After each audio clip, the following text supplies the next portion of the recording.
அறிவோம். அனைவருக்கும் நமஸ்காரம். இப்ப இன்றைக்கு நாம் பார்க்க இருக்கின்ற வகுப்பு கேள்வி பதில் பகுதிகள். இப்ப நம்ம இதுவரைக்கும் எடுத்த வேதாந்த பாடங்கள்ல யாருக்காவது ஏதாவது சந்தேகம் இருந்தா கேள்விகள் கேட்டு தெளிவுபடுத்திக்கலாம். அதுக்குதான் இந்த செஷன் வச்சிருக்கோம். விருப்பம் இருக்கிறவங்க கேள்வி கேட்கலாம். ஐயா வணக்கம். வணக்கம், சொல்லுங்க ஐயா. இந்த உள்ளுணர்வு எப்படி பிடிக்குது? எண்ணத்துக்கும் இந்த உள்ளுணர்வும் கொஞ்சம் மிஸ் ஆகுது. கேக்குதா ஐயா? கேக்குதுங்க ஐயா, கேக்குது, சொல்லுங்க. இந்த உள்ளுணர்வு எப்படி பிடிக்கிறதுன்னு எண்ணம் இதுவும் அதுவும் மிக்ஸ் ஆயிடுது. அதுல உள்ளுணர்வு எப்படி பிடிக்கிறதுன்னு நம்மளுக்கு கொஞ்சம் தடுமாற்றமா இருக்கு. அது கொஞ்சம் பதில் சொல்லுங்க. அதாவது இப்ப நீங்க உள்ளுணர்வு அப்படிங்கறதும் அந்த மனசுக்கும் உள்ள வித்தியாசத்தை கேக்குறீங்க, அப்படிதானே? ஆமா ஆமா. அதாவது இந்த உள்ளுணர்வு அப்படிங்கிற நிலைப்பாடு என்ன அப்படின்னா, மனசு எப்ப சைலன்ஸ்க்கு போதோ அப்பதான் உள்ளுணர்வு ஆக்டிவேட் ஆகும். அதாவது நீங்க புறவிருத்திகளுக்குள்ள இருந்தீங்கன்னா அது ஆக்டிவேட் ஆகாது. நீங்க எந்த மாதிரி நிலையில இருந்து அதை திங்க் பண்றீங்க அப்படிங்கிறது உங்களுடைய யோசனைகள்லயே தெரியும். அதாவது பொதுவா மனசுக்கும் உணர்வுக்கும் உள்ள வித்தியாசம் எப்படின்னா, மனசு சைலன்ஸுக்கு போனா மட்டும்தான் உள்ள இருந்து உணர்வு ஆக்டிவேட் ஆகி அதனுடைய நிலைப்பாடு என்ன அப்படின்னா, அந்த சைலன்ட் ஸ்டேட்ல நமக்கு ஏதாவது ஒண்ணு உணர்த்தும், இந்த உடம்பும் மனசு இருக்கிறதுனால. அப்ப நீங்க ஒரு காரியம் செய்யணும் அல்லது வேற ஏதாவது ஒரு செயல் செய்யணும் அப்படின்னா, அந்த திடீர்னு உள்ள இருந்து ஒரு யோசனை வர்ற மாதிரி அதே மனசு மூலமா தான் வரும். ஆனா அது பாத்தீங்கன்னா ரொம்ப ஆக்கப்பூர்வமான விஷயமா, ஒரு சமுதாயத்துக்கு பயன்படக்கூடிய விஷயமா, அந்த மாதிரிதான் வெளிப்படும். மனசு அப்படி வெளிப்படுத்தாது. மனசு ஏதாவது ஒண்ணு வெளிப்படுத்துது அப்படின்னா அதனுடைய சுக துக்கங்களுக்கும் ஆசா பாசங்களுக்கும் சிக்கிக்கிற மாதிரி வெளிப்படுத்தும். இந்த மாதிரி பயிற்சிகள் இப்ப நம்ம தொடர்ந்து சொல்றோம் இல்லையா, பிரம்ம தியானம், அப்புறம் இந்த சக்கர தியானம், இந்த மாதிரி சில தியான முறைகள் எல்லாம் நீங்க ரொட்டீனா கொண்டு மனசை எந்த அளவுக்கு நீங்க சைலன்ஸ்குள்ள கொண்டு போறீங்களோ அப்போ உங்களுக்குள்ள அது பிரகாசிக்கிறதும் வெளிப்படுறதும் நீங்க நல்லாவே உணரலாம். சில டைம் உணர்த்தும். அதாவது இப்போ ஒரு விஷயத்தை இப்ப நீங்க செய்யலாம்னு நினைக்கிறீங்க மனசுல, அப்ப திடீர்னு உள்ள இருந்து அது செய்யலாமா வேண்டாமா அப்படிங்கிற ஒரு கேள்வியை ரைஸ் பண்ணும்போது திடீர்னு அது வேண்டாம் அப்படின்னு சொன்னாலும் அதை நம்ம உடனே ஆக்டிவேட் பண்ணணும். செய்யலாம் அப்படின்னு சொன்னா உடனே அதை ஆக்டிவேட் பண்ணலாம். ரெண்டுமே உள்ள இருந்து அது சொல்லும். அது கொஞ்சம் நம்ம டைம் கொடுத்து கவனிக்கணும். அதாவது நீங்க சொல்லக்கூடிய விஷயத்த, செய்யக்கூடிய விஷயத்த, இதனுடைய சாதக பாதகங்கள் எப்படி இருக்கும், நல்லதா இருக்குமா கெட்டதா இருக்குமா அப்படின்னு கொஞ்சம் கேப் கொடுத்தீங்கன்னா உங்களுக்குள்ள அடுத்த ஒரு விஷயம் வெளிப்படும். அது செய்யலாமா வேண்டாமாங்கிறத தீர்மானமா வரும். அது நீங்க அந்த அறிவுல நின்று செய்யும்போது நல்லா புரிதலோடு செய்யலாம். அந்த மாதிரி நேரங்கள்ல நீங்க என்ன பண்ணணும்னா, அந்த மூன்றாவது கண் இருக்கு இல்லையா, பீனியல் கிளாண்டு கிட்ட நம்முடைய நினைவை வைக்கணும். நம்முடைய எண்ணங்கள் வெளிப்படுறத அந்த பீனியல் கிளாண்டு கிட்ட வச்சுட்டு நீங்க கொஞ்ச நேரம் அமைதியா இருந்தீங்கன்னா உள்ள இருந்து அது உங்களுக்கு கைட் பண்ணும். ஆனா அது கொஞ்சம் கொஞ்சமா பிராக்டிஸ்ல தான் வரும், ஒரே நாள்ல வந்துடாது. அதனால எப்பவுமே கூடுமான வரைக்கும் புருவ மத்தியில கவனம் வச்சு வச்சு நீங்க இருந்து பழகுங்க. எண்ணங்கள் வெளிப்படும் போதும் அந்த எண்ணங்களை உடனே புருவ மத்தியில கொண்டு போய் அந்த நினைவை நிறுத்தி பார்த்தீங்கன்னா அது செய்யலாமா வேண்டாமா, அது செய்யறதுனால நமக்கு என்ன சாதகம், செய்யாட்டி என்ன பாதகம் அப்படிங்கறதெல்லாம் ஒரு தெளிவான விளக்கம் உள்ள உங்களுக்கு கிடைக்கும். அதன்படி நீங்க நடைமுறைப்படுத்த வேண்டியது. இதுதான் டெக்னிக். ரொம்ப நன்றி ஐயா. அப்புறம் இந்த ஓம்கார தியானம் எத்தனை வாட்டி செய்யலாம் ஐயா? ஒரு வாட்டி, ஒரு நாளைக்கு? அதை நீங்க எத்தனை தடவை வேணா செய்யலாம். அந்த ஓம்கார தியானம் பொறுத்த வரைக்கும் நீங்க எத்தனை தடவை வேணா செய்யலாங்க. அதுக்கெல்லாம் ஒன்றும் டைம் லிமிட்டே கிடையாது. நன்றிங்க ஐயா. இப்ப நம்ம எடுத்த பாடத்திட்டங்கள்ல யாருக்காவது ஏதாவது சந்தேகம் இருக்கா? இந்த பாடங்களை கேட்டிருப்பீங்க, கேட்டதுல ஏதாவது ஒரு புரிதல் வேணும், இதனுடைய தெளிவு இன்னும் எங்களுக்கு இப்படி கிடைக்கணும் அப்படிங்கிறதாவது இருந்தா கேளுங்க, பதில் சொல்றேன்.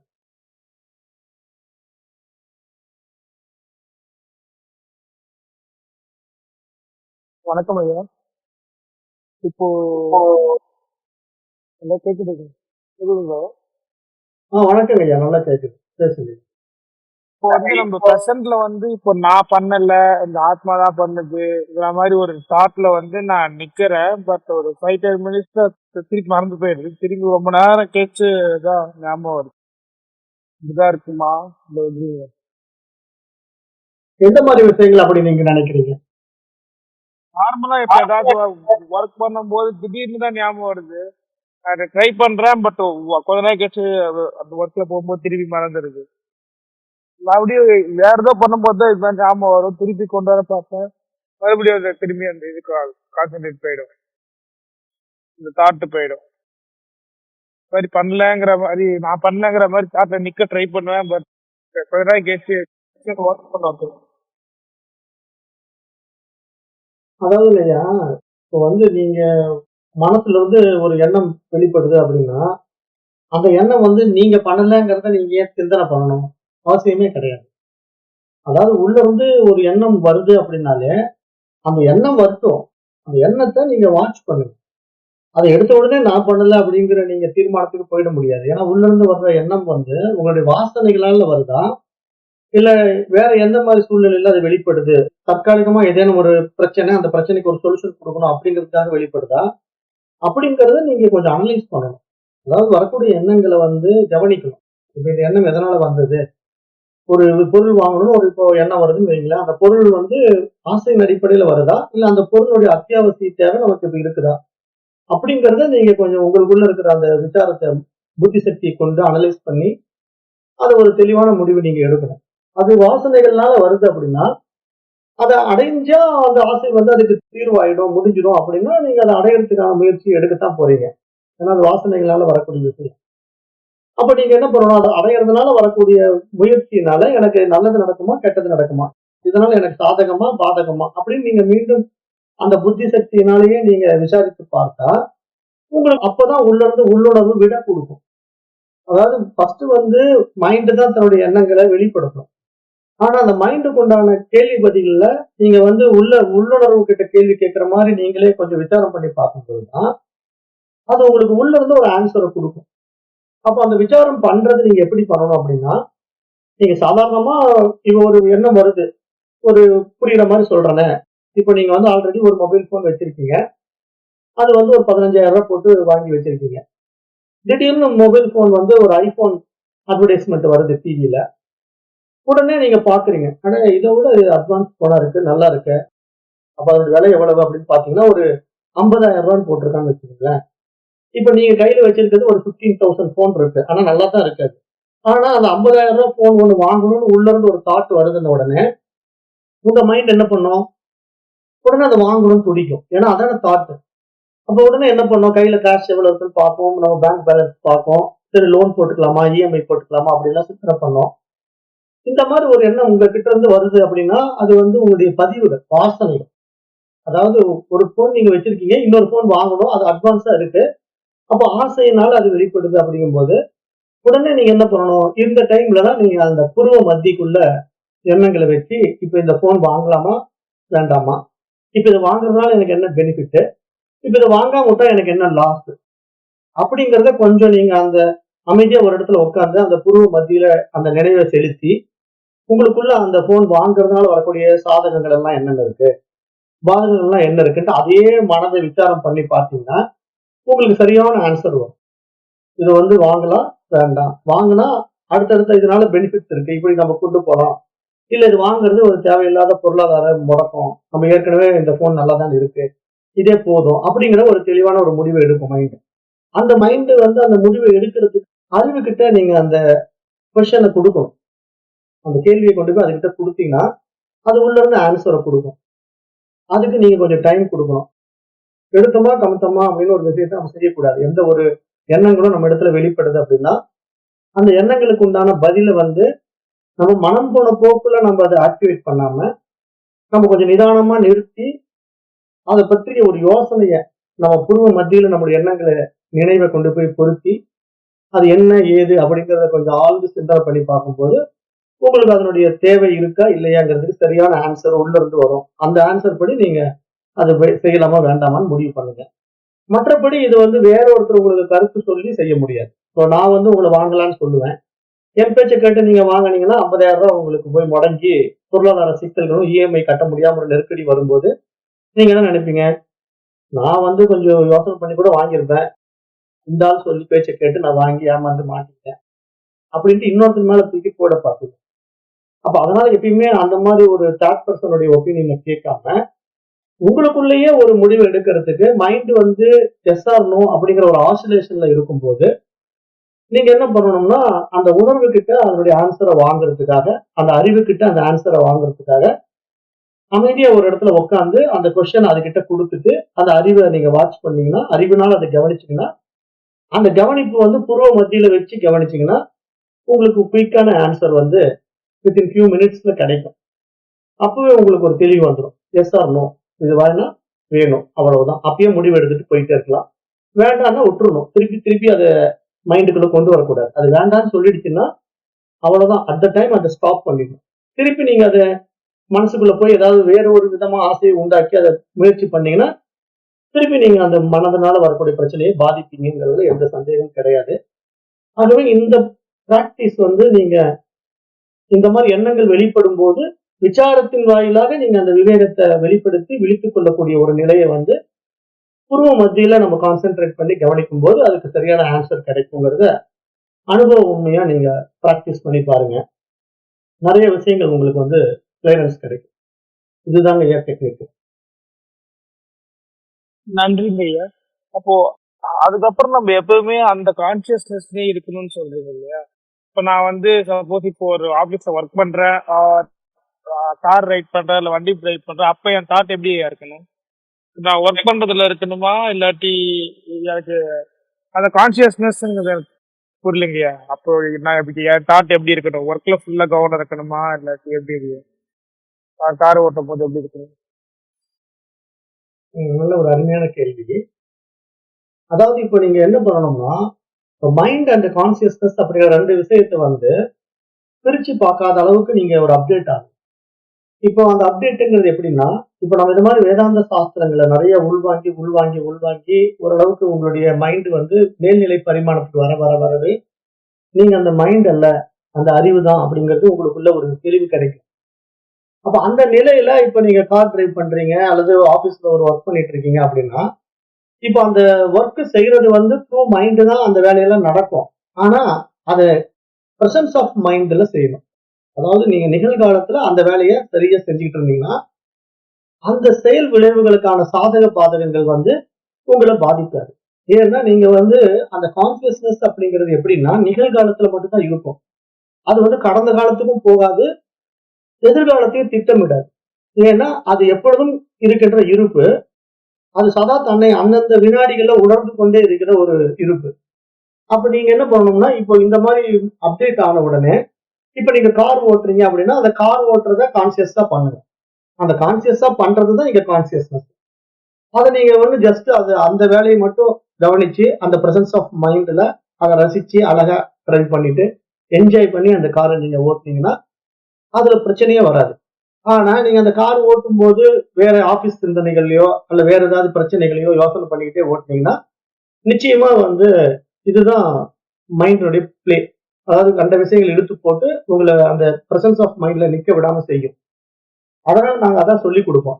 எப்பயுமே வந்து நாங்க என்ன சொல்லி கொடுப்போம்னா நீங்க இந்த மாதிரி வேதாந்த பாடங்களை நல்லா உள்வாங்கி அயாம்னஸ், அதாவது நானே அந்த அறிவு அந்த கான்சியஸ்னஸ் அப்படிங்கிற ஒரு தெளிவுக்கு வந்துட்டீங்க அப்படின்னா நீங்க செய்யற ஒவ்வொரு செயலுமே அந்த அறிவு தான் செய்யுது through this mind and body.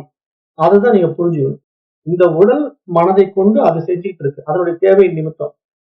அதான் நான் பாடங்கள்லாம் எடுக்கும்போது உங்களுக்கு எப்படி உதாரணம் கொடுப்பேன் அப்படின்னா இப்ப நீங்க ஒரு சாப்பாடு முன்னாடி உட்காடுறீங்க, சாப்பிடுறீங்க. சாப்பிடும்போது சாப்பாட்டுல விதவிதமான சுவைகள் இருக்கலாம். ஒரு இனிப்பு சுவை இருக்கலாம், ஒரு கார சுவை இருக்கலாம், ஒரு உப்பு சுவை இருக்கலாம். ஆனா அதை எடுத்து நீங்க அந்த சாப்பாட்டுல பிரசன்ஸ் ஆஃப் மைண்ட்ல ஞாபகத்தை வச்சு எடுத்து நாக்குக்குள்ள அதை ருசிக்கும் போது அந்த சாப்பாட்டுடைய டேஸ்ட்ல இருக்கக்கூடிய அந்த இனிப்பு சுவை, அந்த உப்பு சுவை, தோற்பு சுவை எல்லாம் உங்களால உணர முடியும். அந்த பிரசன்ஸ் ஆஃப் மைண்ட்ல இருந்து நீங்க அந்த சாப்பாட்டை ரசிச்சு ருசிச்சு சாப்பிட்டீங்கன்னா அதுவே நீங்க வந்து அந்த சாப்பாடை வேக வேகமா லபக்கு லபக்கு டிவியை பார்த்துக்கிட்டோ அல்லது வேற ஏதாவது பக்கத்துல புக்ஸ் படிச்சுக்கிட்டோ சாப்பிட்டீங்கன்னா அதனுடைய முழுமையான தன்மை உங்களால உணர முடியாது. அப்ப இங்க என்ன நடக்கும்? ஒர்க் ஒரு பக்கம் நடக்கும், மைண்ட் வேற பக்கம் இருக்கும். அப்ப அந்த இடத்துல கான்சியஸ்னஸ் இருக்காது. அப்ப நீங்க நிலைப்பாட்டுல இல்ல, அந்த ஒரு நிலைப்பாட்டுல இல்ல. மைண்ட் வந்து வேற ஏதோ சிந்தனை இருந்துகிட்டு இந்த செயலை செஞ்சுட்டு இருக்கு. இதுதான் வந்து நம்ம என்ன சொல்றோம்னா ஆசிலேஷன் மைண்ட்னு சொல்றோம். அதனால இப்ப நீங்க என்ன புரிஞ்சுக்கணும்னா, எந்த காரியத்தை செஞ்சாலும் நிகழ்காலத்துல பிரசன்ஸ் ஆஃப் மைண்ட்ல இருந்து செஞ்சீங்கன்னா அது வந்து கான்சியஸ்னஸ்ல தான் இருக்கீங்கன்றதுக்கு அடையாளம். அந்த நேரத்துல நீங்க பாஸ்டுக்கும் போகக்கூடாது, ஃபியூச்சருக்கும் போகக்கூடாது. பிரசன்ஸ்ல இருந்து பழகணும். இதுதான் அறிவோடு இணைஞ்சிருக்கிறதுக்கான அடையாளம் என்று சாஸ்திரம் சொல்லுது. இதையும் நீங்க பை பிராக்டிஸ் பண்ண பண்ண பண்ண பண்ணவே உங்களுடைய ஒவ்வொரு செயலும் பிராக்டிகலி அப்ளை ஆகும்.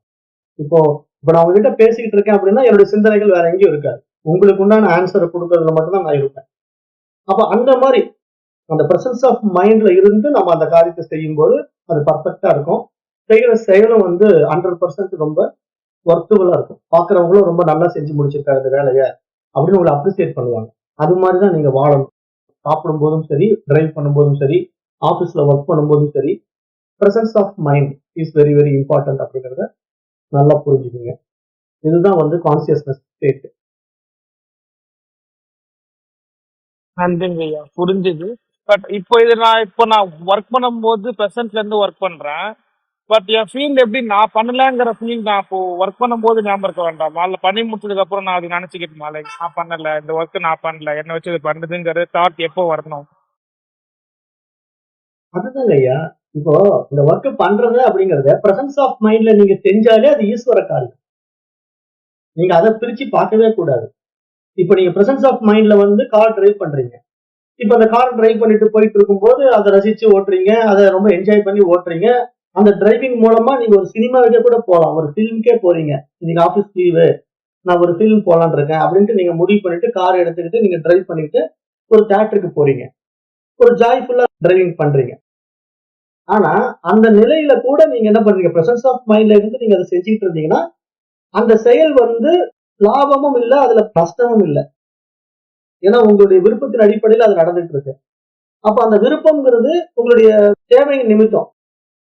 அந்த கார் எனக்கு தேவை, அதன் சம்பந்தமா நான் அந்த இடத்த போய் அடைய போறேன், அதன் மூலமா நான் இன்னும் கொஞ்சம் என்ஜாய் பண்ண போறேன் அப்படிங்கிற ஒரு கண்ணோட்டத்துல தான் அந்த காரியத்தை நீங்க செய்றீங்க. அப்ப அந்த மாதிரி நீங்க செய்யற காரியங்கள் எல்லாமே இங்க ஈஸ்வர காரியமா பார்க்கப்படுது.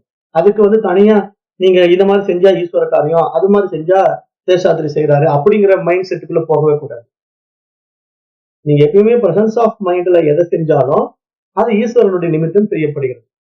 அதுதான் நான் என்ன சொல்றேன்னா, இப்ப உங்களுடைய வாழ்க்கைய நீங்க எப்படியெல்லாம் வாழ்றீங்களோ அது ஈஸ்வரனுடைய நிமித்தம் தான் அந்த வாழ்க்கையை வாழப்படுது. நீங்க உண்மையிலேயே சேஷாத்ரி வாழல. இப்ப சேஷாத்ரி வந்து ஒரு சினிமாவுக்கு போறாரு, அந்த சினிமாவை என்ஜாய் பண்றாரு, படம் பாக்குறாருன்னா அந்த என்டர்டெயின்மெண்ட் அவரு என்ஜாய் பண்றாருல்ல, அந்த என்ஜாய்மெண்ட்ல அவர் ஒரு ஹாப்பினஸ் கிடைக்குதுல்ல, அது ஈஸ்வரனுடைய விருப்பத்தின் அடிப்படையில தான் அங்க நடக்குது. அப்ப இங்க இந்த புலன், இந்த மைண்டு, இந்த பாடி அந்த விஷயத்தை என்ஜாய் பண்ணிட்டு இருக்கு. அந்த என்ஜாய் யாருடையது அப்படின்னா ஈஸ்வரனுடையது. அவன் தான் அதை விருப்பப்பட்டு செய்யறான். அப்ப அவனுடைய விருப்பத்தினால் அது நடைபெறுது. ஆனா யூ ஆர் ஏ டூல் அப்படிங்கறத நீங்க மைண்ட்ல வச்சுக்கிட்டு அதை செய்யணும், அவ்வளவுதானே தவிர நீங்க என்ன நினைச்சுக்கிறீங்க? அதாவது சினிமா பார்த்தா ஈஸ்வரன் பார்க்க மாட்டான், கோயிலுக்கு போனா ஈஸ்வரன் பார்க்கறேன் அப்படிங்கிற மாதிரி ஒரு தாட் இருக்கு இல்லையா? இதுதான் டுவாலிட்டி. அதாவது ஈஸ்வரனை பொறுத்த வரைக்கும் இங்க நீங்க காலையில எழுந்து விடிகால 5 மணிக்கு குளிச்சுட்டு பட்டையும் கொட்டையும் போட்டு நீங்க கோயிலுக்கு போயிட்டு வந்த உடனே அது ஈஸ்வர காரியம். அதுவே சாயந்தரம் 6 மணிக்கு ஒய்ஃபை கூப்பிட்டு சினிமாவுக்கு போனா அது என்னுடைய காரியம் அப்படின்னு நினைக்கிறது மைண்டு தானே. மைண்டினுடைய பிளே அது. இங்க வந்து எல்லாமே ஈஸ்வர காரியம். காலையில கோயிலுக்கு போனாலும் அது ஈஸ்வரோட நிமித்தம், நீங்க அதை விருப்பப்பட்டு கோயிலுக்கு போறீங்க. சாயந்தரம் ஒய்ஃபை கூப்பிட்டு சினிமாவுக்கு போறீங்க, அதுவும் ஈஸ்வரோட நிமித்தம் நீங்க அந்த சினிமாவுக்கு போறீங்க. அப்ப எல்லாமே அந்த ஈஸ்வரனுடைய காரியம்னு நீங்க பாத்தீங்கன்னா அதுல வரக்கூடிய சாதக பாதகங்கள் உங்களை பாதிக்காது, அதுல வரக்கூடிய பாவ புண்ணியங்கள் உங்களை பாதிக்காது. செய்யும் செயல் விளைவுகள் வந்து நல்லதா கெட்டதாங்கிறது உங்களுக்கு தெரியாது. அதை நீங்க புரிஞ்சுக்கிட்டு செய்ய வேண்டிய அவசியமே இல்லை. அது உணர்வு உங்களை வழி நடத்தும். பிரசன்ஸ் ஆஃப் மைண்ட்ல நீங்க எப்பயுமே ஒர்க் பண்ணீங்கன்னா உணர்வே உங்களை வழி நடத்தும். இதை செய்யலாம், இதை செய்ய வேண்டாம், இதை பண்ணுங்க, பண்ணாதீங்க அப்படின்னு உள்ள இருந்து கைட் பண்ணிட்டே இருக்கும். அப்பவே உங்களுடைய வாழ்க்கையில மாற்றங்கள் தெரியும். என்ன மாதிரி ஒர்க் நம்ம உண்மையிலேயே செய்யணும், என்ன மாதிரி வேலைகள் செய்யக்கூடாது அப்படிங்கிற தெளிவும் வரும். அப்போ நீங்க வந்து ரொம்ப நீங்க செய்யற காரியங்கள் எல்லாம் பர்ஃபெக்டா இருக்கும். இங்க எதையுமே நீங்க கட் பண்ணணுங்கிறது கிடையாது. நீங்க ஒரு நல்லது கெட்டதுக்கு போக கூடாது அப்படின்னு யாராவது சொன்னாங்களா? இல்ல இல்ல. அது யார் சொல்லுவாங்க? அதாவது நீங்க எல்லாத்தையும் திறந்துட்டு சாமியார் ஆயிட்டா தான் நீங்க எதுலயுமே கலந்துக்க கூடாது. நீங்க இல்லற தர்மத்துல இருக்கீங்க, குடும்பத்துல இருக்கீங்க. அப்ப நீங்க உங்க வாழ்க்கைய அழகா ஆனந்தமா எல்லா வேலையும் செய்யலாம். ஆனா நான் செய்கிறேங்கிற ஈகோ இல்லாம பிரசன்ஸ் ஆஃப் மைண்ட்ல செய்யுங்க. அது செஞ்சாலே அது ஈஸ்வர காரியம் தான். அதனுடைய சாதக பாதகங்களை பத்தி நீங்க கவலைப்பட வேண்டியதே கிடையாது. ஏன் அப்படின்னா, இப்ப நீங்க செய்யற ஒரு செயல் விளைவுனால ஒரு பாதகம் வருதுனாலும் அது ஈஸ்வரனை தான் போய் சேரும். ஏன்னா ஈஸ்வரன் முத்தொழிலை செய்கின்றவன் இருக்கான் இல்லையா? படைத்தல், காத்தல், அழித்தல் என்ற முத்தொழிலையும் ஈஸ்வரன் செய்யறான். நீங்க என்ன நினைச்சுக்கிட்டீங்க? ஈஸ்வரன்னா நல்லது மட்டும் தான் செய்வான் அப்படின்னு நீங்க நினைச்சிட்டு இருக்கீங்க. அப்படி கிடையாது. ஈஸ்வரன் அழிக்கவும் செய்வான். அவன் அழிக்கணும்னா அவன் உங்க மூலமா ஒரு விஷயத்தை அழிப்பான். அதுக்கு நீங்க கர்த்தா போக்தா கிடையாது. நீங்க என்ன நினைச்சிட்டு இருக்கீங்க? அதை நான் தான் செஞ்சேன், என்னால அழிஞ்சிடுச்சு அப்படின்னு நீங்க நினைச்சுக்கிறீங்க இல்லையா? அதுதான் உங்களுடைய அஜ்ஞானம் நீங்க சாஸ்திரம் சொல்லுது. இதுக்குதான் நான் போன பாடத்துல பகவத்கீதையில வந்து அர்ஜுனன் என்ன பண்றான்? என் முன்னாடி உறவினர்கள் எல்லாம் நிக்கிறாங்க. என்னுடைய பெரியப்பா பசங்க, சித்தப்பா பசங்க, மாமா, மச்சான், பங்காளிகள் எல்லாம் நிக்கிறாங்க. இவங்களை நான் கொல்றதா? அப்ப நான் இவங்களெல்லாம் கொன்ன ஒரு கொலைகாரன் ஆயிட மாட்டேனா அப்படின்னு பதறான். அப்பதான் பகவான் ஸ்ரீகிருஷ்ணன் என்ன சொல்றாரு? நீ எங்க கொல்ற? இவங்களை கொல்றதுக்கு உனக்கு என்ன அதிகாரம் இருக்கு? நீ என்னுடைய கருவி தானே. நீ வந்து செத்த பாம்பு அடிக்கிற. இவங்கெல்லாம் ஏற்கனவே கொல்லப்பட்டவர்கள். ஆகவே இந்த ஈஸ்வர நீதிக்குள்ள இது எடுக்கப்பட்ட படம். அந்த படத்தோட சீனை நீ அப்படியே என்ஜாய் பண்ணு. நீ ஏன் அந்த சீனை மாத்த பாக்குற? ஆகவே நீ பாட்டு நீ அந்த வேலையை செய். உன்னுடைய தர்மம் என்ன? ஒரு சத்திரியனுடைய தர்மம் என்ன? போர் புரிவது. அப்ப நீ சத்திரியனா இருந்து போரை புரிஞ்சுக்கோ. அதுல வரக்கூடிய விளைவுகளை நீயே நான் செய்யறேன்னு நினைக்கிற. நீ செய்யறேன்னு நினைக்கிறதுனால தானே நீ பதற. என்னுடைய சித்தப்பா, பெரியப்பா, பங்காளின்ட்டு. அப்படி எதுவும் கிடையாது அப்படிங்கறத புரிய வைக்கிறார் இல்லையா? அதேதான் இங்கேயும் நான் உங்களுக்கு சொல்றேன். இந்த விஷயம் என்னன்னா, நீங்களே செய்யல. உங்களை வச்சு இறைவன் செஞ்சுட்டு இருக்கான். அது செய்யும் போது அதுல வரக்கூடிய நல்லதோ கெட்டதோ பாவமோ புண்ணியமோ சேஷாத்திரிக்கு சேராது. அவர் வந்து நான் செய்யறேன்னு நினைச்சா மட்டும்தான் செய்யறோம். அவர் செய்யற ஒவ்வொரு செயலுமே ஈஸ்வரன் நிமித்தம் செய்யறதுனால அந்த செயல் நல்லது கெட்டதுன்னு அவர் பார்க்க வேண்டியதே இல்லை. ஒரு பிரசன்ஸ் ஆஃப் மைண்ட்ல செஞ்சுட்டு இருந்தாலே போதும். அது பூரா ஈஸ்வரனுடைய வேலை. இப்ப நீங்க நடந்து போகும்போது எத்தனை கிருமிகளை கொல்றீங்க? நீங்க செப்பல் போட்டு ரோட்ல நடக்கும்போது எத்தனை எறும்புகள் சாகுது? அப்போ இந்த எறும்புகள் எல்லாம் அழிக்கிறது யாரு? சேஷாத்திரி தானே அழிக்கிறார். நடந்து போகும்போது கிருமிகளை கொல்றாரு, எறும்புகளை அழிக்கிறாரு. அப்ப இதனுடைய பாவம் எல்லாம் சேஷாத்திரி தானே வந்து சேரணும். ஆனா சேஷாத்திரி நான் செய்யறேன்னு நினைச்சா அந்த பாவம் எல்லாம் அவருக்கு போய் சேரும். ஆனா ஈஸ்வரன் நிமித்தம் செய்யறாரு அப்படின்னா அந்த அழித்தல்ங்கிற வேலையை ஈஸ்வரன் உங்களை வச்சு செய்யறான். அப்ப உங்க மூலமா அந்த எறும்புகள் கொல்லப்படணும், அந்த கிருமிகள் அழிக்கப்படணுங்கிற ஒரு நியதி இருக்கு இல்லையா? அந்த நியதிக்கு you are one of the tool அப்படிங்கறத மட்டும் நீங்க புரிஞ்சுக்கிட்டு காரியத்தை செஞ்சீங்கன்னா நீங்க அதனால பாதிக்கப்பட மாட்டீங்க. ஆனா நீங்க இது புரியாம உங்களுடைய தேவைக்காக அந்த நேரத்துல நான் இது ஈஸ்வரனுடைய காரியம், இது வந்து என்னுடைய காரியம் அப்படின்னு நீங்க ரெண்டையும் மாத்தி மாத்தி செஞ்சீங்கன்னா நீங்க மாட்டிக்குவீங்க. அதாவது இங்க பியூர் சரண்டர் இஸ் மஸ்ட். நீங்க எப்ப வந்து முழுமையான சரணாகதிக்குள்ள போயிட்டு இந்த மாதிரி நீங்க ஈடுபடுறீங்களோ அப்பதான் உங்களுக்கு வந்து இதனுடைய சாதக பாதகம் உங்களை பாதிக்காது. ஆனா நீங்க தற்காலிகமா வந்து உங்களுடைய தேவைக்காக சரண்டர் ஆகிறதும் திருப்பி உங்களுடைய தேவைக்காக இதை நான் என்னுடைய சொந்த விருப்பத்துக்காக செய்யறேங்கிறதும் நீங்க மைண்டுக்குள்ள இந்த மாதிரி இரண்டு விதமான வேரியேஷன் வச்சிருந்தீங்க அப்படின்னா நிச்சயமா நீங்க பியூர் சரண்டருக்குள்ள போல. அப்போ நீங்க டுவாலிட்டியில் இருக்கீங்கன்னு அர்த்தம். அந்த டுவாலிட்டியானது உங்களுக்கு நிச்சயமா சாதக பாதகங்களுக்கு உண்டான பனிஷ்மெண்ட்டை கொடுக்கும். ஆகவே நீங்க இந்த மாதிரி விஷயத்துல ரொம்ப கேர்ஃபுல்லா சரணாகதி அப்படின்னா முழுமையா உங்களை ஒப்படைக்கணும். முழுமையா நீங்க ஒப்படைச்சிட்டு அந்த காரியத்தை செஞ்சா மட்டும்தான் அது ஈஸ்வர காரியம். அப்போ நீங்க எதை செஞ்சாலும் அது ஈஸ்வர காரியம். ஆனா உங்களுடைய தேவைக்காக நீங்க மாத்திக்கிட்டீங்கன்னா அது ஈஸ்வர காரியம் ஆகாது. அப்போ அது சேஷாத்திரியுடைய காரியமா மாறும். அப்ப அதனுடைய சாதக பாதகங்களுடைய கர்மாவை சேஷாத்திரியுடைய கணக்குல போய் சேர்ந்துக்கும். அது வந்து ஆகாமிய கர்மா என்று பெயர். நீங்க இந்த பிறவில செய்யற புதிய கர்மாக்கள் எல்லாம் ஆகாமியமா மாறி மீண்டும் சஞ்சிதத்துல போய் சேர்ந்து மறுபிறவிக்கு விட்டுடு. இதுதான் சாஸ்திரம் சொல்லி கொடுக்குற சாரம். இந்த மாதிரி நீங்க புரிஞ்சுக்கணும்.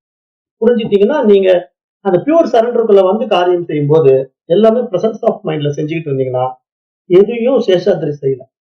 எல்லாமே ஈஸ்வரன் செய்யலாம். அதுதான் நீங்க விஷயம். அதை புரிஞ்சுக்கணும். முடிஞ்சுங்க. நன்றிங்க. நான் ப்ராக்டிஸ் பண்றேங்க. தேங்க்யூ. நல்லதுங்க. ரொம்ப சந்தோஷம். சார். சொல்லுங்கம்மா, கேக்குது. ஹலோ. கேக்குதுமா, நல்லாவே கேக்குது. சரிங்க சரிங்க சார். இப்ப சரண்டர்ன்னு சொல்லும்போது நம்ம பிரச்சனை வரும்போது மாத்திரம்தான் நம்ம அந்த கடவுள்கிட்ட சரண்டர் கொடுக்கணுமா, இல்ல எல்லா டைம்லயும் அவரே கெதி அப்படின்ற மாதிரி சரண்டருக்குள்ள நம்ம வந்துருந்தோமா? அது கொஞ்சம் எனக்கு விளக்கமா சொன்னீங்கன்னா கொஞ்சம் நல்லா இருக்கும் மாஸ்டர். Thank you master.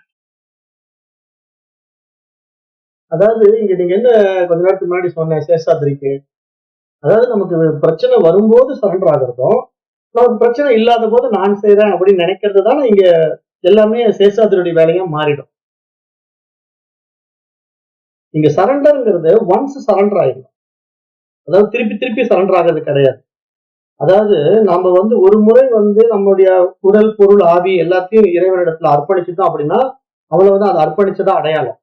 இப்ப இன்னைக்கு போய் காலையில இறைவா நான் என்னுடைய உடல், பொருள், ஆவி எல்லாம் உனக்கு அர்ப்பணிக்கிறேன் அப்படின்னு காலையில சொல்லிட்டு, இன்னைக்கு சாயந்தரம் வரைக்கும் நீங்க செய்யற வேலையெல்லாம் ஈஸ்வர வேலையா செய்து முடிச்சுட்டு, நாளைக்கு காலையில இருந்து இது என்னுடைய சொந்த வேலை, அதனால நான் 2 நாளைக்கு என்னுடைய சொந்த வேலையை செஞ்சுட்டு 2 நாள் கழிச்சு திருப்பி நான் ஈஸ்வரன் இடத்துல என்ன சரண்டர் பண்றேன் அப்படின்னு சொல்லக்கூடாது. அப்படி சொல்றது ஒரு காமெடியா போயிடும். ஏன்னா இதை பற்றி மகான்கள் பேசும்போது நம்முடைய பாகவதத்துல, இப்ப நம்முடைய குரூப்லயே பாத்தீங்கன்னா பராபரத்துல ஆரம்பத்துல 2017 இருந்து ஒரு 18, 19 வரைக்கும் பாகவதம் அப்படின்னு ஒரு டாபிக்ல சுவாமி பரமசுகானந்தா பேசியிருக்காரு. பரமசுகானந்தாவுடைய ஸ்பீச் கேட்டீங்கன்னா அதுல அவர் ஒரு காமெடியா பேசுவார். எப்படி பேசுவார் அப்படின்னா, ஒரு பக்தன் இருக்கிறான். அவன் நாராயணன் இடத்துல இறைவா என்னுடைய உடல், பொருள், ஆவி எல்லாம் உன்னிடத்துல நான் சமர்ப்பிக்கிறேன் அப்படின்னு சொல்லி காலையில பிரேயர் பண்றான். அதை நாராயணன் கேட்ட உடனே அவர் அப்படியே பக்கத்துல லட்சுமியை பாக்குறாரு. பாருமா, என் பக்தன் உடல், பொருள், ஆவி எல்லாம் என்னிடத்துல சரண்டர் பண்றான். எப்படிப்பட்ட ஒரு புரிதலுக்கு வந்துட்டான் பாரு. ஏன்னா அவனுடைய எல்லாத்தையும் என்கிட்ட ஒப்படைச்சுட்டான். இனிமேல் அவன் செய்யற செயலெல்லாம் ஈஸ்வர காரியமா இருக்க போகுது. எப்படிப்பட்ட ஒரு நல்ல பக்தன் எனக்கு கிடைச்சிருக்கான் பாரு அப்படின்ட்டு பெருமையா மகாலட்சுமி கிட்ட பேசிக்கிட்டு இருக்கிற மாதிரி சொல்லுவாரு. அப்புறம் அப்படியே அன்னைக்கெல்லாம் முடிஞ்சிடும். அவன் அன்னைக்கெல்லாம் எல்லா வேலையும் செஞ்சு முடிச்சிருவான். மறுநாள் காலையில எழுந்து திருப்பியும் எல்லாம் குளிச்சுட்டு பட்டையும் கொட்டையெல்லாம் போட்டு உட்காந்துட்டு, இறைவா என்னுடைய உடல், பொருள், ஆவி எல்லாம் உன்னிடத்திலேயே ஒப்படைக்கிறேன்ட்டு திருப்பி சேம் ரொட்டீன் அதே விஷயத்த சொல்லுவான். இப்ப உடனே பெருமாள் பார்ப்பாரு. மேல மகாவிஷ்ணு பார்த்துட்டு, என்னம்மா லட்சுமி, நேத்து தான் இவன் என்னுடைய உடல், பொருள், ஆவி எல்லாத்தையும் ஒப்படைக்கிறேன்னு சொன்னா, இப்ப திருப்பி இன்னைக்கும் என்னுடைய உடல், பொருள், ஆவியை ஒப்படைக்கிறேன்னு சொல்றானேம்மா, எனக்கு ஒண்ணும் புரியலையா? அப்ப நேத்து ஒப்படைக்கலையா, இன்னைக்குதான் ஒப்படைக்கிறானா அப்படிங்கிற மாதிரி லட்சுமி கிட்ட ஒரு கேள்விய விஷ்ணு எழுப்புவாரு. உடனே லட்சுமி என்ன சொல்லுவாருன்னா, போங்க சாமி, உங்களுக்கு குழந்தைங்களை பத்தி புரிஞ்சிக்க முடியல. குழந்தைங்க பிராக்டிஸ் பண்ணிட்டு இருக்காங்க.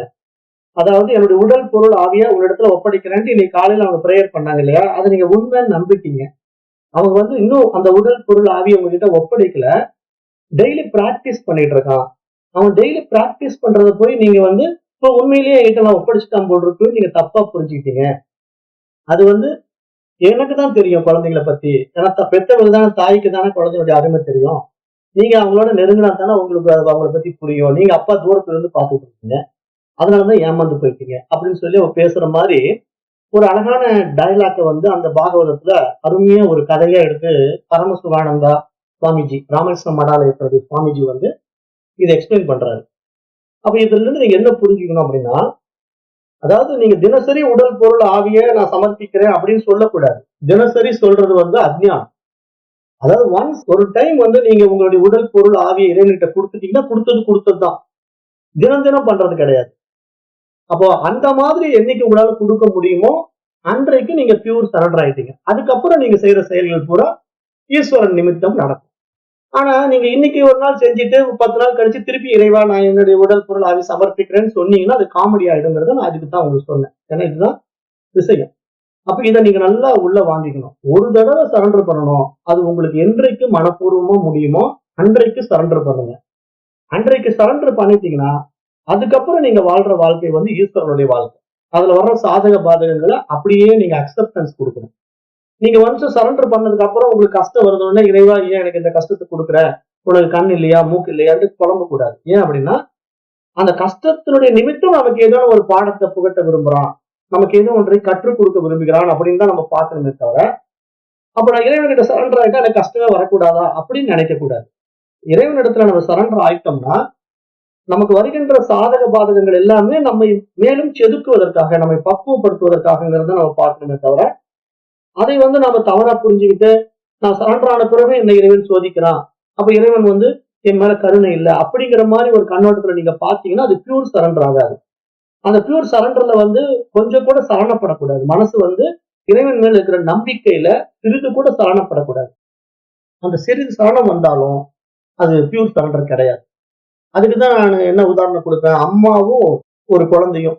அந்த சிறு குழந்தை தன்னுடைய அம்மா இடத்துல தன்னுடைய கையை பிடிச்சிக்கிட்டு போச்சுன்னா அந்த அம்மா தான் அதனுடைய முழு பொறுப்பு. அந்த குழந்தைய எங்கேயும் நகர விட மாட்டா, கையை பிடிச்சிக்கிட்டே கூட்டு போவா. அதுக்கு பசிக்குதுன்னா ஏதாவது வாங்கி கொடுத்து ஊட்டி விடுவா. அப்புறம் அதுக்கு ஏதாவது டாய்லெட் போச்சுன்னா ஆய் கழுவி விடுவா.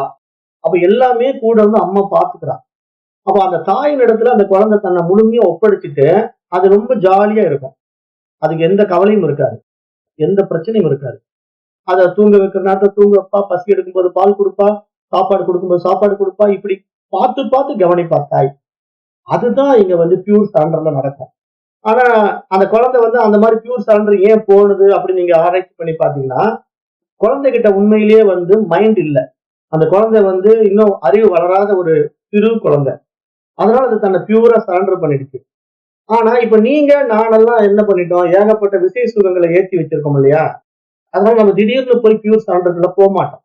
ஏன்னா நம்முடைய அகங்காரம் இடம் கொடுக்காது. நம்ம ஆல்ரெடி நம்மளுக்கு நிறைய விஷயங்களை நான் செய்தேன்ங்கிற ஈகோவிலேயே வாழ்ந்து பழகின ஒரு மைண்ட் என்ன பண்ணும்னா, இமிடியேட்டா தன்னை இழக்காது. அந்த இழக்கிறதுக்கு உண்டான சம்மதம் கொடுக்காது. காரணம் என்ன? அதனுடைய அகங்கார எண்ணங்கள். அது ஏற்றி வைத்துக் கொண்ட ஆணவம் இருக்கு இல்லையா? நான் இப்படிப்பட்டவன் அப்படிப்பட்டவன், என்னுடைய திறமையே தனி, என்னுடைய திறமைக்கு முன்னாடி என்ன அப்படின்னு நினைக்கும். அந்த மாதிரி ஒரு மைண்ட் செட் இருக்கிறவங்க அவளை ஈஸியா சரண்டர் ஆக மாட்டாங்க. அதுக்குதான் இந்த சரண்டருக்குள்ள வரணும்னா அந்த பணிவு, கருணை, அடக்கம், இந்த ஒடுக்கம் எல்லாமே நம்ம கிட்ட வரணும். அதுக்குதான் சாதன சதுஷ்டயம் அப்படிங்கிற ஒரு பிராக்டிஸ்ல இந்த பாடத்திட்டங்களை மனசுல உள்வாங்கி அந்த மனமற்ற நிலைக்குள்ள நம்ம போகும்போதுதான் அந்த பியூர் சரண்டரை அப்ளை பண்ண முடியும். அந்த வார்த்தையில சொல்றது ரொம்ப ஈஸி. அது திருவள்ளுவர் சொல்றாரு பாரு, சொல்லுதல் யாருக்கும் எளிய, அறியவாம் சொல்லிய வண்ணம் செயல். ஈஸியா சொல்லிடலாம், ஆனா பிராக்டிகல் இஸ் வெரி டிஃபிகல்ட். அதனால நம்ம சரண்டர் சும்மா சாதாரணமா பேசலாம். ஆனா சரண்டர் அவ்வளவு ஈஸி கிடையாது. அது பியூர் சரண்டர் அப்படிங்கிறது ஒரு குழந்தை மாதிரி தாயின் இடத்துல தன்னை ஒப்படைக்குது இல்லையா? அது மாதிரி நீங்க இறைவன் இடத்துல உங்களை ஒப்படைக்கிறதா இருந்தா மட்டும்தான் பியூர் சரண்டர். அது மாதிரி என்னைக்கு உங்களால முடியுமோ அன்னைக்கு பியூர் சரண்டர் ஆயிடுங்க. ஆனா விட்டு விட்டுலாம் ஆக முடியாது. ஒன்ஸ் ஆயிட்டு ஆனதுதான். அதுல வரதெல்லாம் நீங்க தான் ஏத்துக்கணும். இதுதான் அது தெரியும். Thank you ma'am. நீங்க எப்ப சரணாகதி இந்த டாபிக் எடுத்தீங்களோ அப்பத்துல இருந்தே நான் இத நம்ம லைஃப்ல ரியலைஸ் பண்ணணும் அப்படின்னு நான் ஒவ்வொரு நாளும் நினைச்சுக்கிட்டே தான் வாழ்ந்துட்டு இருக்கேன் மாஸ்டர். அதனாலதான் இன்னைக்கு அந்த பிரச்சனைன்னு வரும்போது நம்ம செய்யணுமா இல்ல நம்ம டோட்டல் ஃபுல்லா அவர்கிட்ட சரண்டர் ஆகணுமா அப்படின்றதுதான் கேள்வி நான் கேட்டேன். இப்ப எனக்கு தெளிவாயிடுச்சு மாஸ்டர். Very good. அதுதான் வேணும்.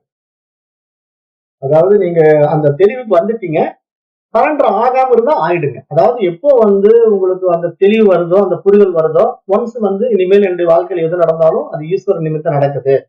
அது நல்லதா இருந்தாலும் கெட்டதா இருந்தாலும் அவனுடைய விருப்பத்தின் அடிப்படையில இந்த உடலும் மனசும் அவனுடைய கருவிகளா இயங்குது. ஆகவே அவனே இதை வச்சு அவன் விருப்பப்பட்ட மாதிரி இந்த வாழ்க்கையை வாழ்ந்துக்கிட்டோம் அப்படின்னு நீங்க ஒன்ஸ் அதை கிட்ட ஒப்படைச்சிட்டீங்கன்னா, அதுக்கப்புறம் பாத்தீங்கன்னா உங்களுடைய வாழ்க்கையில நிறைய மாற்றங்கள் நடக்கும். உங்களுடைய சுற்றுச்சூழல் எல்லாம் மாறும். உங்களுடைய ரிலேஷன்ஷிப் எல்லாம் அப்படியே டோட்டலி டிஃப்ரெண்டா மாறுவாங்க. எப்படின்னா, உங்களை எதிர்த்தவங்க, உங்களை விரோதம் பண்ணிக்கிட்டவங்க, உங்களை உதாசீனப்படுத்தினவங்க எல்லாருமே உங்களிடத்துல அந்த அந்யோன்யமா அன்பு காட்ட வருவாங்க. அது ஒரு மிராக்கிளா இருக்கும். அந்த நிலைக்குள்ள போய் பார்த்தீங்கன்னா தான் அந்த எக்ஸ்பீரியன்ஸ் ஜாய்ஃபுல்லா என்ஜாய் பண்ண முடியும்.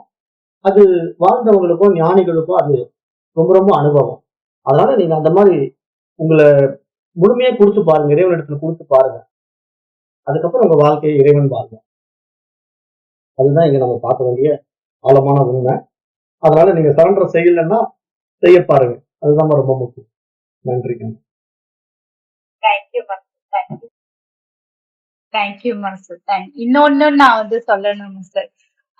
இவ்வளவு வருஷமா லிங்க ஸ்வரூபன்றது ஒரு ஏற்றி வைக்கப்பட்ட தப்பான அபிப்பிராயம் அப்படிலாம் நீங்க நம்ம நினைச்சிட்டு இருந்தோம் இவ்வளவு வருஷமா. ஆனா நீங்க வந்து அந்த பீனியல் கிளான்ஸ்க்குள்ள சுரக்கிற அந்த ஒரு ஸ்வரூபம் தான் அது அப்படின்னும் போது, இந்த மாதிரியான வார்த்தைகள்லாம் நான் கேட்டதே கிடையாது.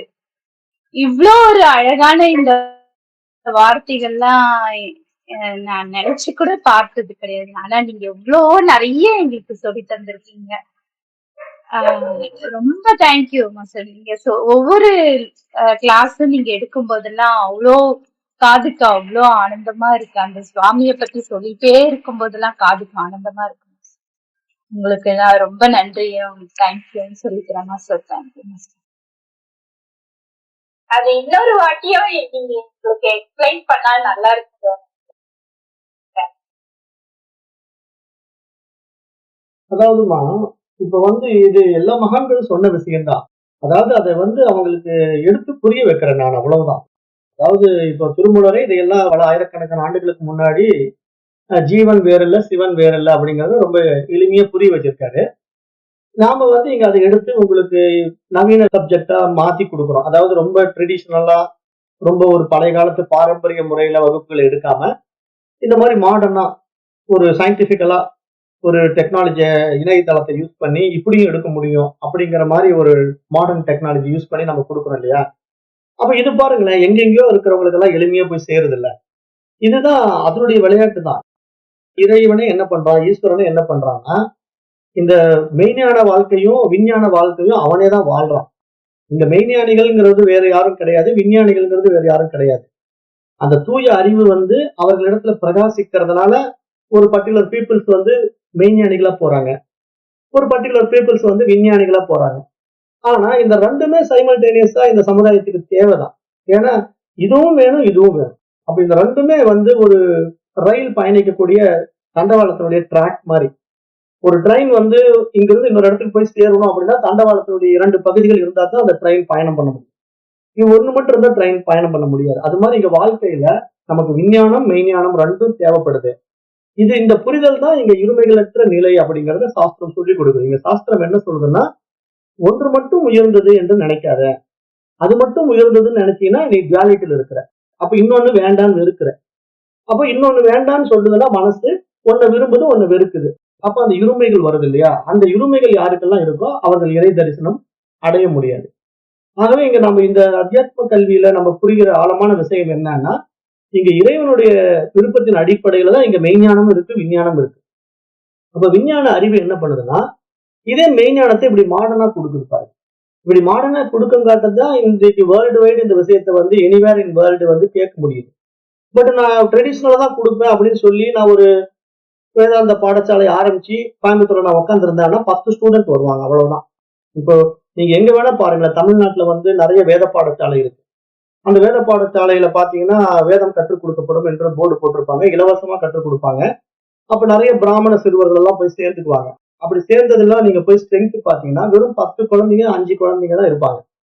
அப்ப நம்ம போய் நேர்ல கேட்டோம்னா அவ்வளவுதாங்க வராங்க, அதுக்கு மேல வரமாட்டேங்கிறாங்க, எல்லாம் வந்து ஜெனரல் லைஃபுக்கு போயிட்டாங்க, வேதம் படிக்கிறதுல ஆர்வம் குறைஞ்சிருச்சு, எல்லாரும் வந்து பொருளாதாரத்தை நோக்கி ஓடுறாங்க, அதனால இப்ப யாருமே இதுல இன்ட்ரெஸ்ட் இல்லை, அதனால இவ்வளவுதான் ஸ்ட்ரென்த் அப்படின்னு அவங்க வெளிப்படையா சொல்றாங்க. அதைத்தான் நாங்கெல்லாம் வந்து பார்க்கும்போது நாங்க என்ன புரியுதுன்னா, அந்த ட்ரெடிஷ்னல் மெத்தட் வந்து இன்றைய காலத்துக்கு சூட் ஆகாது. அதாவது காலங்கள் மாறும்போது நாமும் மாறிக்கணும். நான் இன்னும் அந்த காலத்திலேயே ஓலைச்சுவடிகள் தான் சொல்லி கொடுப்பேன் அப்படின்னு அடம் பண்ணிட்டு இருந்தா அது இன்றைய காலத்துக்கு ஒத்து வருமா? ஒத்து வராது.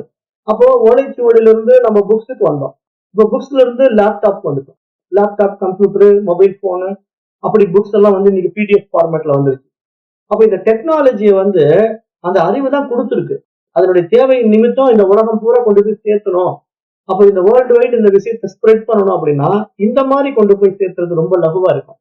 அதை விட்டுட்டு நம்ம ஒரு வேத பாடசாலை ஆரம்பிச்சு நான் கோயம்புத்தூருக்குள்ள மட்டும் நடத்துறேன்னு சொன்னா ஒரு 10 பேருக்கு மட்டும்தான் இது போய் சேரும், மீதி மக்களுக்கு போய் சேரவே சேராது. ஆகவே இது எல்லோருக்கும் போய் சேரணும்னா இந்த மாதிரி நம்ம மாடர்ன் டெக்னாலஜியை பயன்படுத்திக்கணும். அதுவே அந்த அறிவு தான் நமக்கு இந்த மாதிரி உள்ள இருந்து உணர்த்தி இந்த மாதிரி விஷயத்தை கொடுக்க சொல்லுது. மற்றபடி இப்ப வேத பாடசாலையில வந்து படிக்கிறவங்க எல்லாம் மேக்சிமம் என்ன போக்கஸ் பண்றாங்க, அந்த கர்ம காண்டத்தை போக்கஸ் பண்றாங்க. அந்த கர்ம காண்டம்னா என்ன, வேள்வி பண்றது, வேதங்களை மனப்பாடம் பண்ணிட்டு போய் வேள்விகள் நடத்துறது மட்டும்தான் அங்க சொல்லி கொடுக்குறாங்க. ஆனா அதுக்கப்புறம் ஞான காண்டம்னு ஒண்ணு இருக்குல்ல, அதை வந்து அங்க சொல்லி கொடுக்க மாட்டாங்க. ஏன்னா அந்த பையன் 12 வருஷம் இந்த கர்ம காண்டத்தை முடிச்சிட்டான்னா உடனே அவன் புரோகிதரா போயிடுவான், உடனே கோயில் பூஜைக்கு போயிடுவான், அந்த மாதிரியே அவன் சம்பாதிச்சுக்கிட்டு அவன் காலத்தை ஓட்டிடுவான். ஆனா இதெல்லாம் இன்றைக்கு இருக்கிற இந்த வேத பாடசாலையினுடைய ஒரு தோல்வி முறை என்று நாங்க பார்க்கிறோம். ஏன்னா வேத பாடசாலை வந்து ஏன் வந்து ஃபெயிலியர் ஆச்சு, ஸ்டூடெண்ட் ஸ்ட்ரென்த் ஏன் குறைஞ்சிச்சு அப்படின்னா, இந்த மாதிரி ஒரு நெகட்டிவான விஷயத்தை அவங்க மக்கள் கிட்ட புகுத்துறாங்க. அதாவது கர்மாவை மட்டும் நீ செஞ்சா போதும் அப்படின்னு கொண்டு போறதுனால அந்த மணி மைண்டட் இருக்கிறவங்க மட்டும்தான் அந்த மாதிரி பாதையில வந்துட்டு அதை நோக்கியே ஓடுவான். ஆனா இறைவனை தேடுறவனுக்கு 2 விஷயங்களும் கொடுக்கணும், ஞான காண்டமும் கொடுக்கணும். அப்ப கர்ம காண்டம் ஞான காண்டம்ங்கிற 2 விஷயம் உள்ள போனாதான் அவன் ஒரு பியூரா மாறுவான். அப்பதான் அந்த சாதகன் அந்த மாணவன் வந்து சமுதாயத்துக்கு ஒரு பயனுள்ள காரியத்தை செய்வான். அந்த ஞானத்தினால தப்பு செய்ய மாட்டான். இல்லைன்னா நீங்க வேதம் படிச்ச வேத விற்பனர்களே பாருங்களேன், சண்டை சச்சரவோட தான் இருக்காங்க. கோயில் கோயிலா பாத்தீங்கன்னா அடிச்சுக்கிட்டு ஆடுறாங்க. நீ வந்து நாம யூ மாதிரி போடுவியா, வி மாதிரி போடுவியா, இவன் சொல்லக்கூடாது வேத மந்திரங்களை, நான் தான் பாடுவேன் அப்படின்னு இவங்களுக்குள்ளே ஒரு போட்டி மனப்பான்மை, பொறாமை, இதெல்லாம் ஏன் வருது? அவங்க எல்லாம் வேதம் படிச்சவங்க தானே அப்படின்னா, அந்த வேதத்தினுடைய கர்ம காண்டத்தோடு நின்னவங்க. அதனால அவங்க ஞான காண்டத்துக்குள்ள வராதனால வரக்கூடிய ஒரு துர்பாக்கிய நிலை. ஆனா ஞான காண்டத்துக்குள்ள வந்துட்டாங்கன்னா நீங்க இருப்பது இறைவன் மட்டும்தான். நீங்க வேற நான் வேறங்கிற அந்த பிரிவினையே வராது. ஏன்னா எல்லாமா இறைவன் இருக்கிறான், எங்கும் நீக்கமர நிறைந்திருக்கிறான், ஒவ்வொரு உடலுக்குள்ளேயும் உயிராய் பிரகாசிக்கிறான். அப்ப அப்படிப்பட்ட உயிராய் உணர்வாய் இருக்கிறவன் வந்து அவர்கிட்ட இருந்தானே எங்கிட்ட இருந்தானே எல்லாம் ஒண்ணுதானே, அவரே பாடட்டுமே அப்படின்னு விட்டு கொடுக்குற மனப்பான்மை வரும். அப்ப என்ன பண்ணுவான், சரி நீங்க தான் பாடுங்களேன் அப்படின்னு விட்டு கொடுப்பாங்க. அந்த விட்டு கொடுக்குற மனப்பான்மை இப்ப இல்ல. அதுதான் இந்த எஜுகேஷன் சிஸ்டத்துடைய ஃபெயிலியர். அதாவது நாட் ஓன்லி ஜென்ரல் எஜுகேஷன், இந்த ஸ்பிரிச்சுவல் எஜுகேஷனும் இப்படிதான் ஃபெயிலியர் ஆயிருக்கு. அதனால நாம வந்து கொஞ்சம் மாத்தி இந்த மாதிரி சிந்தனை பண்ணி சமுதாயத்துக்கு இப்படி கொண்டு போய் சேர்த்தணும். அதுவும் அதனுடைய விருப்பத்தின் அடிப்படையில தான் இதெல்லாம் நடக்கிறதா நான் பாக்குறேன். ஆகவே நீங்க எல்லாம் இதை எடுத்து புரிஞ்சுக்கிட்டீங்க, நீங்க எங்கேயோ இருக்கீங்க, நான் எங்கேயோ இருக்கிறேன். ஆனா இந்த விஷயம் உங்ககிட்ட ரீச் ஆகி நீங்க இதனால ஒரு தெளிவு அடைஞ்சிருக்கீங்கிறீங்க பாத்தீங்களா, அதுதான் இதனுடைய சக்சஸ் நான் பாக்குறேன். இந்த மாதிரி ஆன்லைன் எஜுகேஷனுடைய சக்சஸ் என்னன்னா, உங்களை மாதிரி ஒரு 10 பேர் இந்த மாதிரி வெற்றி அடைஞ்சிட்டா நம்ம எடுத்தது வந்து வந்த வேலை முடிச்சிட்டோம், அருமையா செஞ்சு கொடுத்துட்டோம் அப்படிங்கிறது மிகப்பெரிய ஒரு பெருமை தரக்கூடிய விஷயமா தான் நான் பாக்குறேம்மா. இது எல்லாமே ஈஸ்வர சித்தத்துல அழகா நடக்குது. அதனால ஈஸ்வரனுக்கு தான் நன்றி சொல்லணும். நன்றிங்க. Thank you mass, thank you mass. அதுவும் இல்லாம இந்த ஓம்காரம் கூட அந்த ஒளியே, அந்த மூச்சே ஒலிக்குதுன்றதுல இந்த மாதிரி விஷயம் எப்படி இந்த வார்த்தையால சொல்லவே முடியாது. அவ்வளோ அழகான இந்த ஒண்ணுமே தெரியாம மண்ணு மாதிரி நாங்க வந்தோம். ஒவ்வொரு கிளாஸும் நீங்க நடத்தும் போதெல்லாம் ரொம்ப நுணுக்கமான ஒரு ஒரு விஷயங்களும் நாங்க கேட்டு தெளிவடைஞ்சுக்கிறோம் மாஸ்டர். ரொம்ப தேங்க்யூ மாஸ்டர். Thank you master. நல்லதுமா, இதுதான் வந்து சித்த சுத்தி. அதாவது உங்களுக்கு வந்து மன தூய்மை நடக்க நடக்க நடக்க இது நல்லா உள்ள போய் வேலை செய்ய ஆரம்பிக்குது. அப்ப இந்த வகுப்பினுடைய அந்த முழுமை தன்மையை நீங்க அனுபவிக்கிறீங்க, என்ஜாய் பண்றீங்க. இந்த மாதிரி எல்லாருக்கும் கிடைக்காதுமா. இந்த பாடத்திட்டங்கள் வந்து இந்த மாதிரி உள்ள வாங்கி அதை என்ஜாய் பண்றதுக்குனால ஒரு மன தூய்மை இருந்தா தான் நடக்கும். அது வந்து உங்களுக்கு வந்திருக்கு. அதனால நீங்க பாக்கியசாலி தான். காரணம் என்னன்னா, இதெல்லாம் அந்த பூர்வ சம்ஸ்காரம். அதாவது இறைத்தன்மை என்ன பண்ணுதுன்னா, அந்த கண்ணாடியை தூய்மைப்படுத்தி கொடுக்குது. பளிங்கு மாதிரி உங்களுடைய மனசை மாத்தி கொடுக்குது. அதனால உள்ள வந்து அது ரெஃப்ளெக்ட் ஆகுது. ஸோ ஒரு வகையில நீங்க பாக்கியசாலி தான். இது மாதிரி எல்லாருக்கும் கிடைக்காது. ஏன்னா கோடியில் ஒருவன் தான் இந்த மாதிரி எல்லாம் உள்ள வந்து புரிஞ்சு அந்த வாழ்க்கையை நடைமுறைப்படுத்துவான். அது பாக்கியம், இறைவனுடைய அனுகிரகம் வேணும். அவன் அருளால் அவன் தாழ் பணிந்து அப்படிங்கிற மாதிரி இறைவனுடைய அனுகிரகம் இருக்கிறவங்களுக்கு தான் இந்த மாதிரி வாய்ப்புகள் எல்லாம் திறக்கப்படும். அது உங்களுக்கு கிடைச்சிருக்கு. இதுல வந்து நானு என்ன எல்லாம் ஒண்ணுமே சொல்ல முடியாது. உங்களுடைய தேடுதல், ஆழமான தேடுதல், உங்களுடைய புண்ணிய கர்மா உங்களை இந்த மாதிரி கொண்டு வந்து இந்த விஷயத்தை உங்களுக்கு கொடுத்துருக்கு. அதுக்கு நான் ஒரு டூல், அவ்வளவுதான். அதனால ஜாய்ஃபுல்லா என்ஜாய் பண்ணுங்க. இந்த மீறி உங்களுடைய வாழ்நாட்களை வந்து ஆனந்தமா வாழ்றதுதான் இங்க மோட்சம். அதாவது இந்த பூமியில வாழும் போதே மனதுல வந்து எந்த ஒரு விருப்பு வெறுப்பு இல்லாம வருவதை அப்படியே ஏற்றுக்கொண்டு ஒவ்வொரு வினாடியும் ரசிச்சு வாழ்றதுதான் இங்க மோட்சம், வீடு வேறு அப்படின்னு சாஸ்திரம் சொல்லி கொடுக்குது. இது மாதிரி நீங்க வாழ்ந்தா போதும். அடுத்தது பிறவா பெருநிலைங்கிறது தானா வரும். ஏன்னா அது இந்த உடம்பு மனசும் உங்களுக்கு கிடையாது, ஈஸ்வரன் ஆயிடுது. அதுக்கப்புறம் இங்க இந்த கருவிக்கு வேலை கிடையாது. அது மீண்டும் ஒரு பிறவி எடுக்க வேண்டிய நெசசிட்டி இல்லாம போயிடும். அதனால நீங்க உண்மையிலேயே ஒரு பாக்கியசாலியா நான் பார்க்கிறேன். அது இறைவனுடைய கருணை. நன்றி. Thank you master. தேங்க்யூ.